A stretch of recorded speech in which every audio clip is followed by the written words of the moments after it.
hamma bilsin degan bir maqsadda telefon qilayotgandim. Tiqin joydan o'tayotganda kimdir shu urilganda menda turtilib ketganda, to'g'rimi? Da, turtilgan. Sal nariga borgandan keyin ikkita o'zbek bolalar, o'zimiz bolalar pastava qilmoqchi bo'lishgan. O'zimiznikilar, to'g'rimi? Da, o'zimiznikilar pastava qilmoqchi bo'lishgan. O'zingdan chiqqan baloga, qayga boray davoga. Allo, assalomu alaykum. Assalomu alaykum. Gulsat aka, yaxshimisiz aka? Rahmat. Sog'ligingiz yaxshimi? Akajonim, mana u bir holat bo'lgandi ukamizda. Shu bola bilan bir ko'ngilsizlik bo'lgandi. Siz o'zimizdagilar bilan ko'p aloqada bo'lasiz, ko'proq sizda nimalar bor, so'zlar bor, sizga ko'proq yordam bilan chiqishadi. Shunga bir hamma bilsin degan bir maqsadda telefon qilayotgandim. Gap nimasiga kelsak, xullas aka, bitta ukamiz выходной kuni o'zi bir подработка qilgani ishga chiqqan. Ishga chiqib, men o'zi как обычно mana hamma qatori metroga tushib, metroda ketayotgan bo'lgan, metro tiqilinch bo'lgan. Xo'p, yo'lda ketayotganda kimdir shu odamlar tiqin joydan o'tayotganda kimdir shu urilganda menda u bola endi обычный holat deb tushungan. Turtilib ketganda, to'g'rimi? Da, turtilgan. Normalniroq turtilgan. Keyin shundan keyin u ahamiyat bermaganda ukamiz dalshi davom etgan yo'lida.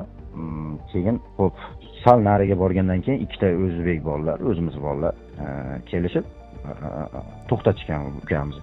Ha, aka, tinchlikmi desa, uka to'xta sen. Ha, xo'p. Sen hozir nima qilding degan. Hech narsa qilganim yo'q aka.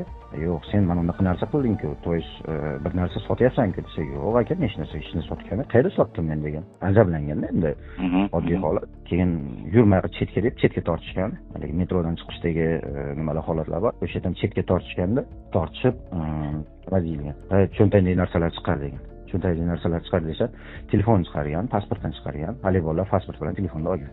Ular haligi bir nima deydi, davlat xodimimi, militsiya emas, bir holat emas, dokumentdan ko'rsatishmagan. O'zbekcha gapirgan, to'g'rimi? O'zbekcha gapirgan, o'zimizkilar. Kimmanki o'zbek odamlar, o'zbekcha gapirgan. Bu bola o'zi ruschani tuzuk quruq bilmaydi ham. Bitta savolim bor, qarang, turtilgan bolalar emas, bu turtilgandan keyin ozroq yurgandan keyin boshqa bolalar bunga kelyapti, to'g'rimi? Endi u holatda haligi odam tiqin joyda bo'lgani uchun kim turtilganini ko'rmagan u bola. Balki ashi bolalar o'zi turtilgan. Yoki boshqa kimdir shunday nima qilgan. Uni hech kim bilmaydi.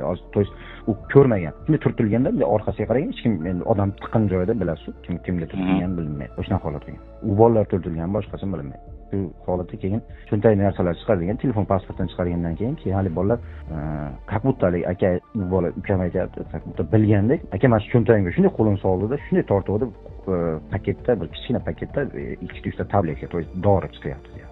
Sen mana bunaqa sotyapsan ekan degan. Meniki emas bu narsa desa, yo'q, sen sotyapsan shu narsa degan. Xullas u yerda qo'rqinch bo'lgan. Bizga telefon bo'ldi. Ukamiz xullas bolalar nima qilishgan, xullas seni militsiyaga beramiz falan. Yo'q akalar, to'xtanglar, men akamga telefon qilaman, hal qilamiz. Keyin u bola pul so'ragan. Qancha so'ragani esimda yo'q. Mencha summa deb aytmadi. Xullas pulingni berasan u bu degan. Bo'pti, akamga telefon qilaman, hal qiladi degan. Bizga telefon qildi. Mana metroda, Mendeleyevskiy metrodaman dedi. Keyin shunaqa holatga tez kelmasiz olmaydi. Biz telefonni o'chirdik, keyin o'sha yo'lga chiqib ketayotgan telefon qilyapti, telefon отказ beryapti, olmayapti telefonni.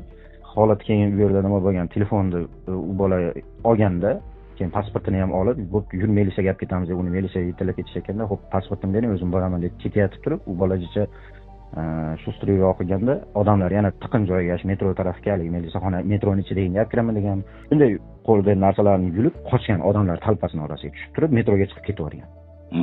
Keyin biz yetishimizga oz qolganda telefon qilib aytdim, men boshqa metrodan o'zi, sal keyingi oстановkadan tashqariga chiqdim. Keyin biz borib oстановkadan oldik.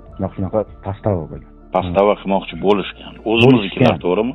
Da, o'zimiznikilar pastava qilmoqchi bo'lishgan. Shu narsani imkoni bo'lsa bir ommaga aytib, o'zimiznikilar mana musofirdagilar Moskva shahrida bo'lgan shu holat bo'ldi. Shunga bu narsa keyinchalik biz eshitdik ham, biz sohamiz zamasi nimalar bilan ishlaymiz, ko'pchilik bilan bu ishlardan ham eshitdik, bu narsa ko'p bo'lyapti ekan. Kimdir aytayapti, uni o'shanday pastava qilib qamatyapti, yo bo'lmasa pulini olyapti, agar ko'proq pul bersa, bo'lmasa shu darajada bo'lyapti, haligi qamatib urishga jo'nataveradi. Shunaqa. Endi men uni bilmaymiz, biz ham eshitdik. Shu narsa ko'payib ketibdi. Agar imkoni iloji bo'lsa, bu narsani nimaga yetkazishni o'zimizga yetkazish ehtiyot bo'lishsin, ogohlantirilish kerak. Nimaga hamma tем более u bola bitta o'g'ri aka. Agar agar biz ulgurmay qolganmiz yo militsiyaga berib shu isbotlamasdan statiya qo'yib nima qilinganda qamatganda endi bir o'g'il bitta odam qo'pol qilgan bo'lmay bo'lib ketadi. To'g'ri. Holat. Bitta savol tug'iladi sizga.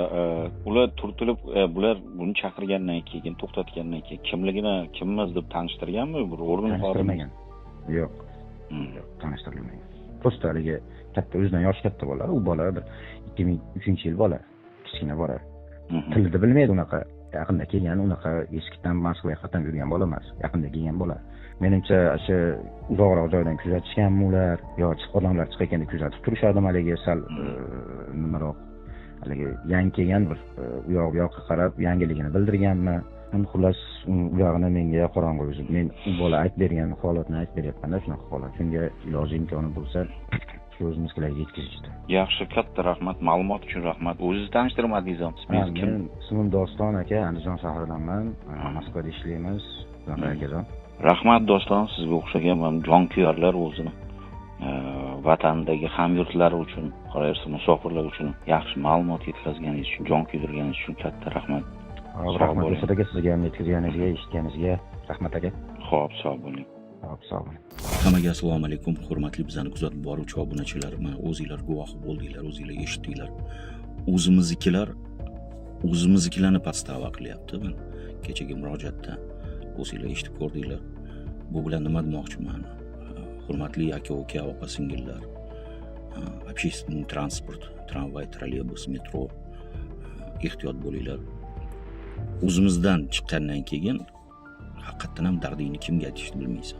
Yana bir narsani juda ham katta bir iltimos qilib aytmoqchiman, ham talab qilmoqchiman. Uydan daromad qilayotgan aka-uka, opa-singillar, diqqat bilan eshiting gapimni. O'zimiznikilardan qo'shimcha qilib o'sha kvartiraga qo'ygan odamlaringizdan amina uchun pul olmang. Bu sizni qo'shimcha qilib olayotgan pulingiz hattoki sizni jinoiy javobgarlikka ham tortilishga sabab bo'la oladi. Chunki siz aldov yo'li bilan aminaga qo'yish pul deb turib pul olyapsiz. Bu noto'g'ri narsa. Davlat o'zi, ya'ni Rossiya Federatsiyasi hozir ayni paytda Moskva va Moskva viloyatida ishlayotganligi uchun hammaga u narsani tekin qilib qo'ygan. Sizni nima haqqingiz bor? O'sha o'zbek bo'ladimi, tojik bo'ladimi, qirg'iz bo'ladimi, uyingizda yashayotgan, siz xo'p o'sha uyingizni nima qilgan ekansiz, lekin sizni haqqingiz yo'q o'sha aminadan yoki amina uchun pul olishga. Bu narsa tekin.